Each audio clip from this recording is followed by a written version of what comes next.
아마도 오늘 이 본문을 가지고 다음 주에 동일하게 전할 내용입니다. 대신 다른 제목으로 전할 예정입니다. 오늘 하나님 이 말씀을 가지고 오늘은 합당한 자, be right, 합당한 자라는 제목으로 하나님 말씀을 전하도록 하겠습니다. 제가 이 말씀을 준비하면서 마태복음 10장을 쭉 읽어오면서 10장의 내용을 보면서 시간의 연속적인 내용으로 기록되어지지 않음을 제가 발견했고, 이 발견에 본 내용이 보니까 요지의 흐름으로 기록됐다는 것을 제가 알게 되었습니다. 그래서 10장 전체를 개괄을 해야겠다 생각을 해서 지금은 10장 전체의 개략을 설명을 드리고 하나님 말씀을 전하도록 하겠습니다.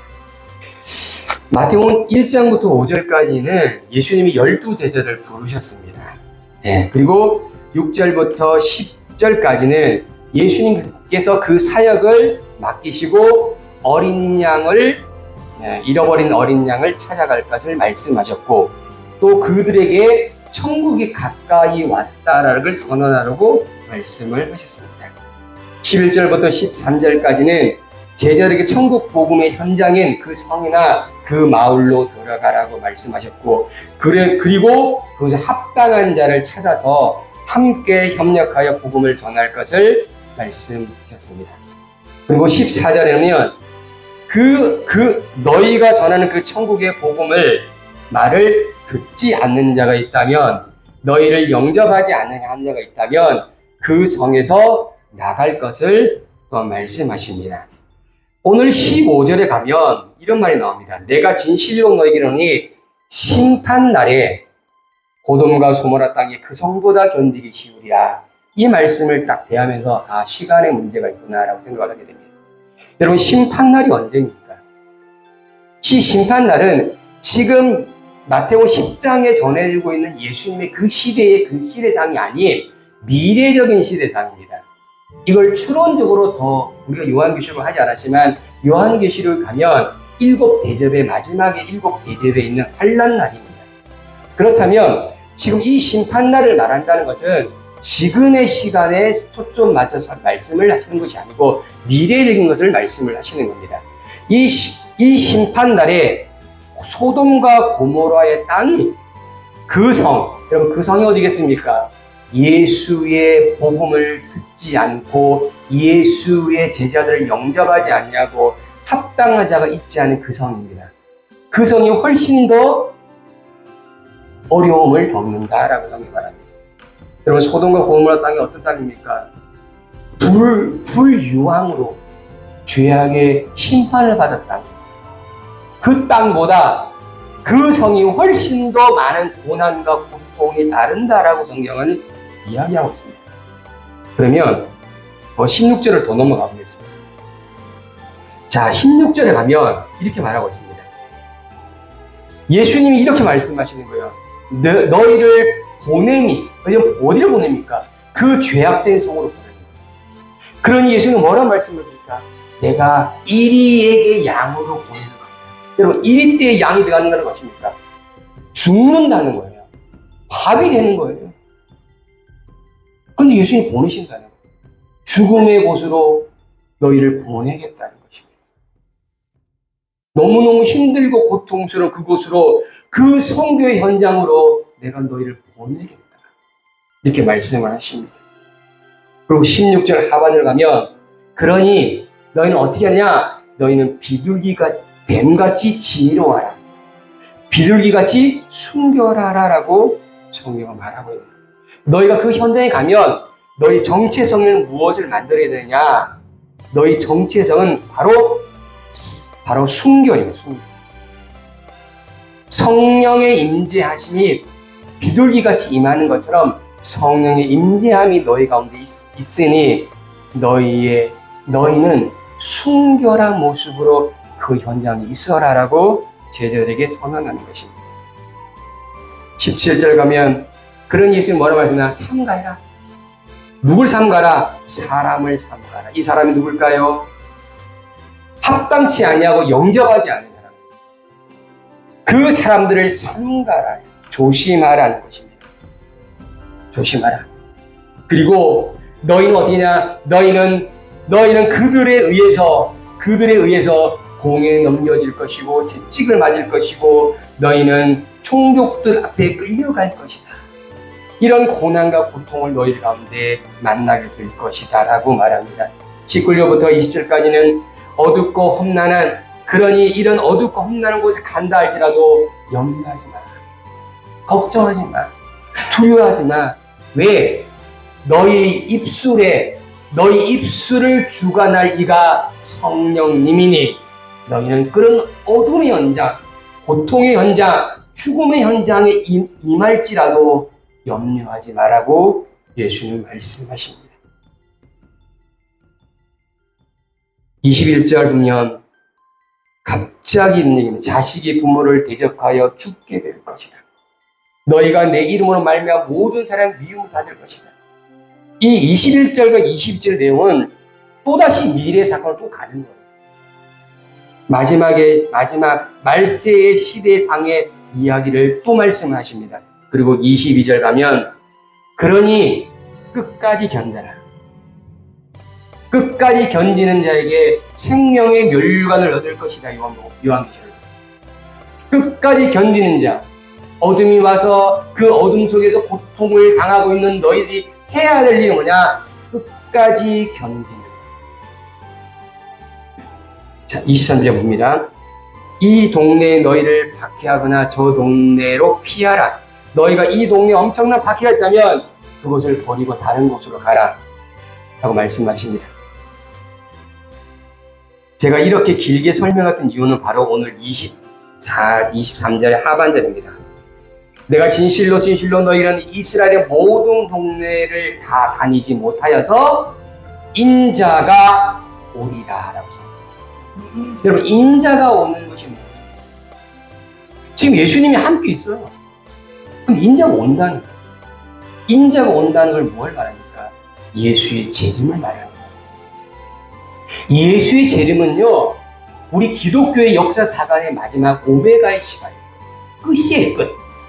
예수가 오면 모든 시간은 종결이 되는 거예요. 근데 23절에 이 말씀이 딱 분석이 되니까 이것은 시간의 문제가 아니구나, 내용의 문제구나라고 제가 파악이 되어서 이 말씀을 앞에서 전할 수가 없어서 다시 13절과 14절 말씀을 다시 돌아가게 된 것입니다. 자,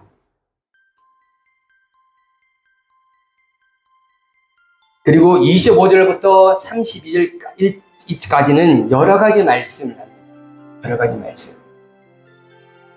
이거는 넘어가겠습니다. 자, 오늘 본문의 말씀을 잘 볼까요? 자, 13절부터 읽어봅시다. 시작. 그 집이 합당하면 너희 빈 평안이 거기 임할 것이요, 만일 합당치 아니하면 그 평안이 너에게 돌아올 것이다. 이겁니다. 자, 37절부터 39절 다시 말. 시작. 아버지나 어머니를 나보다 더 사랑하는 자는 내게 합당하지 아니하고 아들이나 딸을 나보다 더 사랑하는 자는 내게 합당하지 아니하며 또 자기 십자가를 지고 나를 따르는 자도 내게 합당하지 아니하니 자기 목숨을 얻는 자는 잃을 것이요 나를 위하여 자기 목숨을 잃는 자는 얻을 것이다 라고 성경은 말하고 있습니다. 여기 13절의 내용, 이 13장의 내용을 37절부터 39절에 말하면서 상세하게 설명하고, 누가 합당한 자냐? 여러분, 성경에 오늘 예수님이 말씀하실 때 그 성에 들어가서 합당한 자를 찾아서 그와 함께 천국 복음을 전하라고 말씀하시는 거예요. 그러면 합당한 자가 누구인지를 우리는 선택해야 되는 거예요. 그 합당한 자가 누구인지를 오늘 본문은 우리 가운데 이야기를 주고 있는 것입니다. 이걸 상세하게 설명을 다시 드려보겠습니다. 자, 아버지나 어머니를 나보다 더 사랑하는 자는 내게 합당하지 않다라고 성경합니다. 누가 합당한 자입니까? 예수님보다 아버지를, 예수님과 어머니를 더 사랑하는 자, 예수님보다 아버지를, 예수님 어머니를 더 섬기는 자는 합당하지 않다라고 성경은 말하고 있습니다. 근데 성경은 그렇게 말합니다. 부모를 공경하라고 했습니다. 여러분, 여기서 말하는 이 사랑은 그 사랑의 개념이 아니고요. 여기서 말하는 그 사랑은 선택의 순간이 올 때 선택의 순간을 하라는 것입니다. 이것이 뭐냐면 무엇이 우선이냐 이겁니다. 어떤 사랑이 더 큰 사랑이냐 이걸 설명해 주는 거예요. 너가 예수님을 더 사랑하느냐 아니면 아버지 어머니를 더 사랑하느냐 그 크기를 너희 마음속에 정하라는 것입니다. 어떤 분이 어린아이에게 말합니다. 엄마가 좋아, 아빠가 좋아. 어린아이는 생각합니다.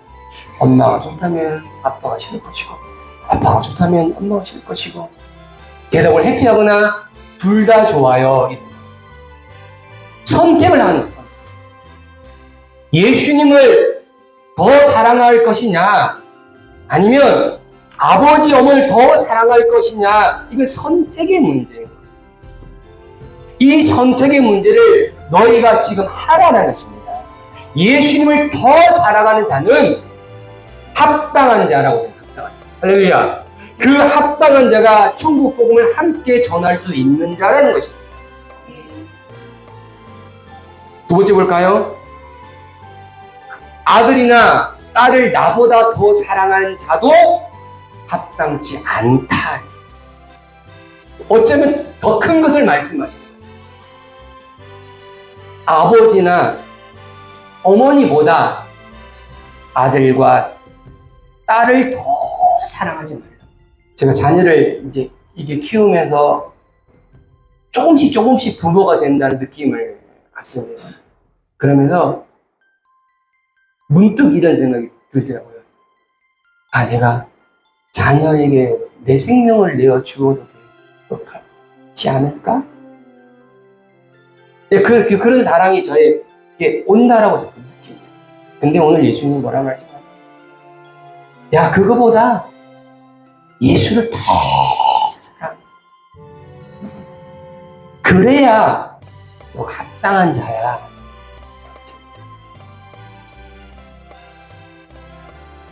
이거는 점층적인 표현입니다. 저희 입장에서 부모를 사랑하는 것보다 자녀를 사랑하는 마음이 더 큰데 더 큰 사랑을 더 큰 예수의 사랑을 네가 가지고 있어야 하는 거지. 그래야 너가 합당한 자야. 너가 천국 복음을 입에 들고 함께 전할 수 있고 그 천국 복음을 함께 전하는 그들과 함께 손잡고 협력할 수 있는 자야 라고 말씀을 하는 것입니다. 여러분, 삭개오는요 자신이 가장 소중하게 여기는 것을 예수의 사랑 안으로 집어넣었습니다. 예수의 사랑 안에 들어가니 그 물질은 작은 것밖에 안 되는 거였어요.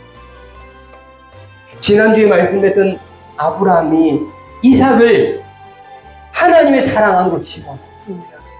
그러니 아들을 사랑하는 마음보다 하나님의 사랑을 더 크니 하나님 어떻게 하십니까? 그 아브라함의 마음을 아시고 미리 준비하셨다는 사실입니다.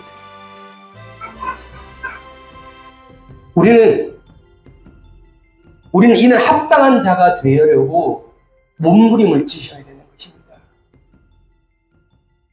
예수를 더 사랑하도록 우리는 몸부림을 치셔야 되고요. 예수를 더 큰 사랑으로 내 심령 속에 담기 위해서 우리는 싸워야 되는 것입니다. 네. 이렇지 않으면 합당한 자가 되어지지 못한다고 성경은 우리가 말하고 있는 것입니다. 그런데 성경은 우리 더 큰 것을 말하고 있습니다. 더 큰 것. 그게 뭔지 아십니까? 오늘 말씀 읽어봅니다. 시작. 또 자기 십자가를 지고 나를 따르지 않는 자도 내게 합당하지 않다. 아버지를, 예수를 더 사랑하고 그 사랑을 가지고 있지만 거기에 플러스 알파가 되어 있는 것입니다. 자기 십자가를 지라. 그리고 그 십자가를 지고 나를 따르라. Who does not take his cross. 자기 십자가를 취해서 가지고 가야 되는 거예요. take는요, 저기 멀리 있는 것을 잡아서 내 거로 만들어서 내 한 몸이 되어서 나의 삶에 같이 가는 게 테이크입니다. 누구의 테이크냐? His cross. 우리의 십자가예요. 나의 십자가예요. 그 나의 십자가를 가지고 따라가야 되는 거예요. 누구를 따라가느냐? 주님을 따라가야 됩니다. 그럴 때 그가 합당한 자가 된다라고 성경이 이야기하고 있는 것입니다. 저 멀리 나의 십자가를 보고 방관한다? 그럼 그는 합당한 자가 아니에요. 관심을 두지 않는 것, 합당한 자가 아닙니다. 우리가 가진 우리의 십자가, 나의 십자가를 취해서 그 십자가를 붙들고 그 십자가를 처벅 걸어간 이가 합당한 자라고 성경은 우리에게 말하고 있는 것입니다. 누가복음 9장 23절 보면 또 우리에게 이르시되 아무든지 나를 따라오려거든 자기를 부인하고 날마다 제 십자가를 지고 나를 따를 것이다. 십자가를 지고 따라갈 수 있는 자는 자기를 부인해야만 된다. 자기를 날마다 부인하고 그럴 때 내가 그 십자가를 지고 쫓아갈 수 있는 거예요. 자기를 부인하지 아니하고는 십자가를 지고 쫓아갈 수가 없어요. 왜? 내가 나를 주관하기 때문에. 지금 내가 나를 주관하면 내 십자가를 쫓아갈 수 없습니다. 내가 나를 주관하면 안 돼요. 내가 나를 통솔하면 안 되고 나를 컨트롤하면 안 돼요. 누가 나를 컨트롤하냐? 예수 그리스도가 나를 컨트롤해야 되는 거예요. 할렐루야. 성령님이 나를 컨트롤해야 되는 거예요. 너희가 염려하지 마, 걱정하지 마. 내가 너희 속에서 너희가 무슨 말을 할지 내가 너희에게 다 말해줄게. 이렇게 말씀하시는 거예요. 이것이 무엇입니까? 내가 주님 말씀을 듣고 그 말씀을 쫓아가지 아니하고 그 말씀을 날마다 부인하지 않으면 그 말씀이 나에게 들어오지 않는 거고요. 들어오지 않는다는 것은 결국 나는 뭐냐? 그 말씀에 통제된 삶을 살아가지 않는다는 것입니다. 그러면 결국 뭐냐? 내 생각과 내 계획과 내 능력으로 그냥 살아가게 되는 거죠. 주의 능력과 주의 힘과 주의 비전을 가지고 그 십자가를 짊어지고 싶지 않지만 끝까지 짊어지게 가게 되는 것입니다. 이가 누구냐? 바로 합당한 자라고 성경 말합니다. 요한복음 19장 17절 말씀 같이 시작. 그들이 예수를 맡음에 예수께서 자기 십자가를 지시고 해골이라는 곳으로 나아가시니 라고 성경 말합니다. 예수의 십자가는 무엇이었습니까? 예수의 십자가는 죽음이었습니다. 예수의 십자가는 대속함이었습니다. 저들의 죄를 대신 줄 수 있는 제물이 되는 것이 예수의 십자가였습니다. 그렇기 때문에 그 예수는 그냥 묵묵히 그냥 해골상으로 십자가를 지고 걸어가신 것입니다. 아무 죄도 없으신 그분이 걸어가신 거예요. 왜? 그것이 당신의 십자가였기 때문에. 그는 그를 걸어가신 거죠. 그럼 우리 십자가는 무엇입니까? 모르겠습니까? 그 십자가 난 목소리 몰라요. 아닙니다. 찾으셔야 됩니다. 모든 예수 믿는 모든 이들에게는 자기 십자가가 있음을 믿으시기 바랍니다. 그것이 바로 뭐냐? 사역이에요. 그것이 소명이고요. 그것이 하나님 우리에게 주신 명분의 가치의 척도임을 기억하시기 바랍니다. 네. 그렇지 않으면요, 저는 지금 방관자가 되고, 제가 늘 말씀드리잖아요. 여러분, 신앙은요, 길이가 아니라니까. 신앙은 밀도. 여러분, 탄소하고 다이아몬드 똑같은 성질입니다. 씨. 근데 얼마나 밀도 있냐에 따라서 흑연이 되거나 얼마나 밀도에 따라서 다이아몬드가 되거나 이렇게 되는 거예요. 오늘 예수님은 우리에게 뭘 말씀하시느냐? 너희 십자가를 지고 나를 따르라.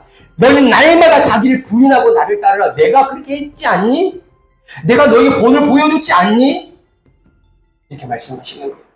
이제는요, 극한입니다. 지금 극한에 합당한 자를 예수님 말씀하시는 거예요. 아무리 돈이 많다고 해도, 아무리 건강하다고 해도 이것 앞에는 아무것도 소용이 없습니다. 이게 뭔지 압니까? 생명입니다. 같이 말씀 읽게 시작. 자기 목숨을 얻는 자는 잃을 것이요 나를 위해 자기 목숨을 잃는 자는 얻으리라고 성경이 말하고 있습니다. 세상에 가장 어떤 무엇입니까? 생명입니다. 그 생명과 그 무엇이 귀하다 말하셨습니까? 근데 예수님이 오늘 말씀하십니다. 너 목숨을 위해서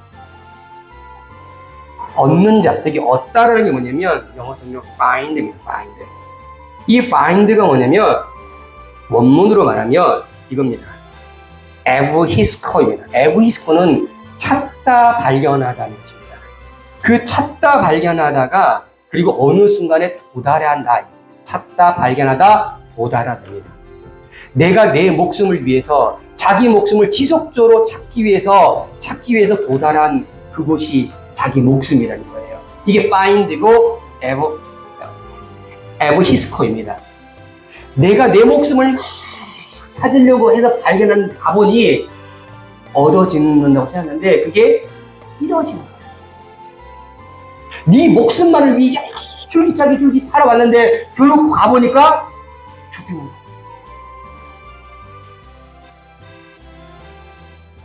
여러분 제가 이렇게 말하면 허무지를 말은 아니라는 거예요. 목숨만을 위해서 열심히 살았는데 결국 가보니까 얻어진 게 아니고요. 이뤄졌다고 말합니다. 그 너의 목숨 나를 위하여 잃는 자는 여기 일타가 뭐냐면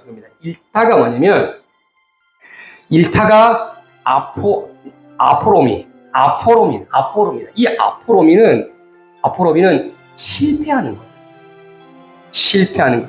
물리적이나 추상적으로 가질 수 있는데 못 가진 상태가 바로 아포로미입니다. 너가 너의 목숨을 찾으려고 하는 것이 아니라 물리적으로 추상적으로 갖는 것을 그냥 안 하는 거예요. 누굴 위해서? 주를 위해서. 그런 성에 뭐랍니까? 얻어진다고 말하는 거죠. 모순적인 말입니다. 근데 오늘 이걸 이렇게 하는 자가 어떤 자냐? 합당한 자라고 성경은 우리에게 이야기하고 있는 것입니다. 여러분, 목숨이 중요하지 않은 자가 어디 있습니까? 근데 오늘 이 합당한 자는 주를 위해서 자신의 목숨까지 내어줄 수 있는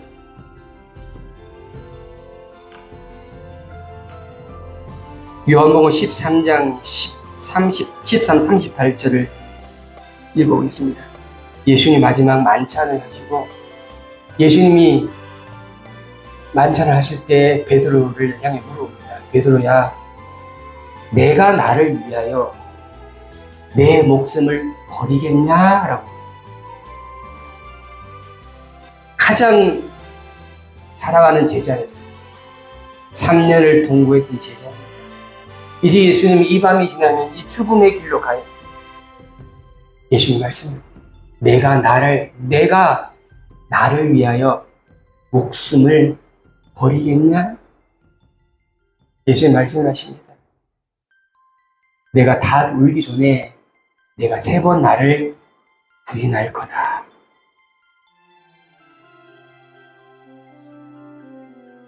이 말씀을 딱 대하는데 너무 부끄러웠어요. 제가 너무 부끄러웠어요. 영진아,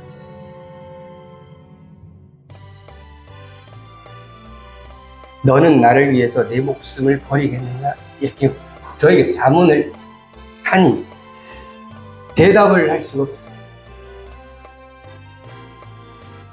베드로도 마찬가지였지 않았을까?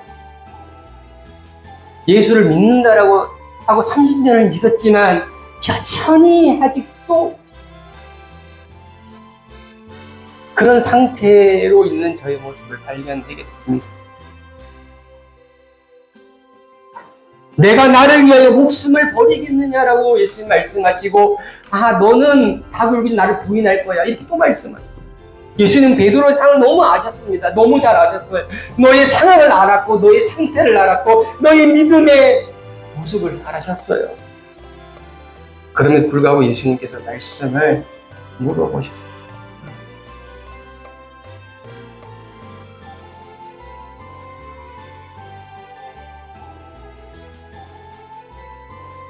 이런 합당한 자가 보시면 32절 누구든지 사람 앞에 나를 시인하고 나도 하늘에 계신 내 아버지 앞에서 그를 시인할 것이다라고 성경은 말합니다. 합당한 자는요, 합당한 자는 고백하는 거예요. 어디 앞에? 사람들 앞에. 사람들 앞에, 많은 사람들 앞에, 청중들 앞에 이 고백하다가 어발로입니다. 어발로이. 이거는 대중들 앞에 고백하는 거예요. 많은 사람들이 있는 사람, 그 자리에서 내가 예수를 믿노라고, 그분은 나의 주라고 고백하는 그가 합당한 자라고 성경 우리에게 말하고 있습니다. 여러분 두려워하지 마시고 내 속에 있는 그 예수를 고백하시기를 예수를 축복합니다. 요한일서 4장 15절 하면 누구든지 예수를 하나님의 아들을 시인하면 하나님이 그 안에 거하고 그도 하나님 안에 거한다라고 성경에 말하고 있습니다. 여기 뭐냐면 예수를 주로 시인하는 그에게 하나님이 그 사람, 시인하는 그 사람 안에 있다는 것입니다. 시인하는 그 사람 안에 계시다는 거예요. 또한 하나님 마음속에 그 사람이 들어가 있다는 것입니다. 우리가 시인한 그 순간에 그 사람이 하나님 마음속에 들어와 계시는 거고요. 내 마음속에 하나님이 함께 계시는 거예요. 내가 속에 하나님이 계시는 내 입으로 주님을 선언할 수밖에 없고 나타낼 수밖에 없는 것입니다. 우리가 왜 선언하지 못하느냐? 주님이 내 안에 거하지 못하니까. 주님이 내 안에 거하지 못하니까 주님 향에 담대히 선언하지 못하는 거예요. 주님이 올 수 있도록 날마다 나를 부인해야 되는 겁니다. 그래야 주님이 들어올 수 있는 거예요. 할렐루야. 들어오셔야 되는 거예요. 그래야 담대하게 어느 상황에 어떤 시간이나 누구에게도 선언할 수 있는 것입니다. 누구든지 사람 앞에 나를 부인하면 나도 하늘에 계신 내 아버지 앞에 그를 부인할 것이다 말합니다. 모르겠습니다. 여기 부인하는 뭔지 압니까? 아까 시인하고는 똑같은 반대의 말입니다. 청중들 앞에 많은 사람 앞에서 아닙니다라고 말하는 거예요. 아닙니다. 어떻게 이 사람과 함께 주의 복음을 전할 수 있겠습니까? 어떻게 이 사람이 협력자가 될 수 있겠습니까? 어떻게 이 사람이 천국 복음을 전할 수 있는 자가 되겠습니까? 디도서 1장 16절 같이 말씀해 시작. 그들이 하나님을 시인하라 행위로 부인하니 간역한 자요 복종하지 않는 자요 모든 선한 일을 버리는 자입니다. 입으로 시인하는 것이 중요한 것입니다. 그 입과 그 행위가 동의해야 된다는 것입니다. 입으로만 시인하는 자는 어떤 자? 가증한 자, 복종치 않은 자, 모든 선한 일을 버리는 자라고 성경은 얘기하고 있습니다. 입이 중요한 것이 아닙니다. 우리의 삶이 중요하다. 할렐루야. 이겁니다. 그의 삶이 나타나야 되는 것입니다. 요한일서 2장 22절 거짓말하는 자가 누구냐? 예수 그리스도이심을 부인하는 자가 아니냐? 아버지와 아들을 부인하는 그가 그리스도. 할렐루야. 누가 저 그리스도입니까? 누가 사단이고 누가 마귀입니까? 부인하는 자. 그 부인하는 자가 저 그리스도예요. 마귀라고요. 귀신이라고요. 그럼 내 입술 어떻게 됩니까? 내 삶은 어떻게 됩니까?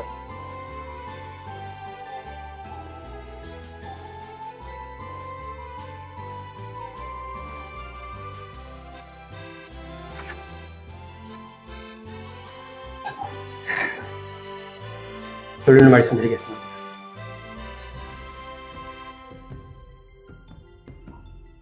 왜 예수님은 합당한 자를 찾으시겠습니까? 왜 예수님은 우리에게 합당한 자가 되라고 말씀을 하십니까? 왜 우리가 합당한 자가 되어야 될까요? 합당한 자라야 천국 복음을 전할 수 있습니다.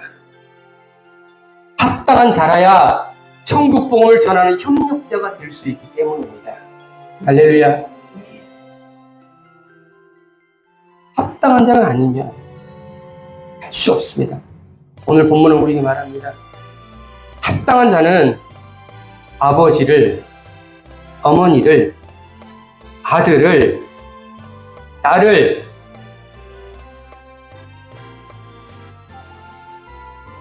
목숨보다 예수를 더 사랑하는 자가 합당한 자로 성경이 말하고 있습니다. 합당한 자는 내 속에 있는 그 하나님을 공개적인 자리에서 과감하게 선언할 수 있는 자를 합당한 자라고 말씀하십니다. 우리가 우리 앞에 천국 복음을 전하든, 우리가 천국 복음에 전하는 협력자가 되든, 이것이 중요한 게 아닙니다. 내가 합당한 자냐 아니냐가 중요한 거예요. 내가 합당한 자가 되어야 되는 거예요. 내가 천국 복음을 전하는 자리에 있든지 아니면 천국 복음을 협력자가 되는지 이것이 중요한 게 아니고 내가 합당한 자가 되어야 된다는 것입니다. 합당한 자가. 이 합당한 자는 간단합니다. 예수를 제1로 합니다. 할렐루야. 우리 교회가 합당한 교회냐? 예수가 1번이면 되는 거예요. 예수가 1번이 아니면 합당한 교회가 아닌 거예요. 제가 어제 금요일날 예배를, 기념 예배를 거기서 가면서 참 안타깝다라고 생각합니다. 여러분, 우리는 예배가 헌금을 걷는 게 목적이 아니에요. 예배는 살아계신 하나님을 찬양하고 경외하는 게 목적이에요. 헌금을 드리냐 안 드리냐가 중요하지 않아요. 오해하지 말라고요. 헌금의 양이 중요하지 않다고요. 숫자가 중요하지 않다고요. 하나님을 섬기는 경외하는 이가 있느냐 없느냐가 중요하다고요. 그런 마음이 모아지는 것이 교회인 것이고, 그런 이들이 함께 입을 열어 선언하는 것이 천국 복음인 것입니다. 근데 그렇지 않게 고백하는 목사님들의 말을 들으니까 가슴이 미어졌습니다.